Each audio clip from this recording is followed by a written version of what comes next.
Hi hello నమస్తే welcome back to A to Z వంటలు.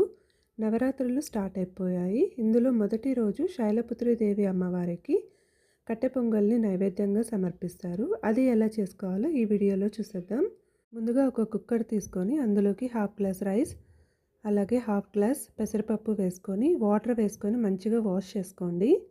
ఇప్పుడు 3.5 గ్లాస్ వాటర్ వేసుకొని హాఫ్ టీ స్పూన్ జీలకర్ర, half teaspoon pepper, half teaspoon పసుపు, రుచికి సరిపడా సాల్ట్ వేసుకొని ఒకసారి బాగా మిక్స్ చేసుకొని మూత పెట్టేసి ఒక 5 లేదా 6 విజిల్లు వచ్చే వరకు ఉడికించుకోండి.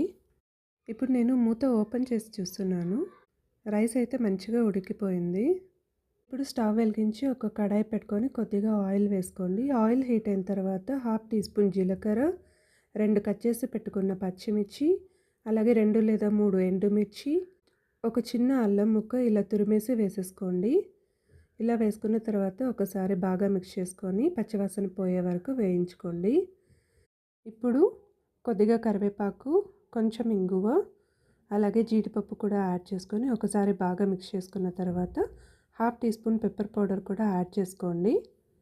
ఇలా యాడ్ చేసుకొని 1 నిమిషం పాటు వేయించుకున్న తర్వాత స్టవ్ ఆఫ్ చేసేసి దీన్ని మనం ముందుగా ఉడికించి పెట్టుకున్న రైస్లోకి వేసుకొని ఒకసారి బాగా మిక్స్ చేసుకుంటే సరిపోతుందండి. అమ్మవారికి మొదటి రోజు పెట్టే నైవేద్యం కట్టె పొంగలి అయితే రెడీ అయిపోయింది. మీరు ఒకసారి ట్రై చేసి ఎలా ఉందో కామెంట్ చేయండి. ఈ వీడియో మీకు నచ్చినట్లయితే లైక్ చేయండి. ఇలాంటి మరిన్ని వీడియోస్ కోసం నా ఛానల్ని సబ్స్క్రైబ్ చేసుకోండి. Thanks for watching.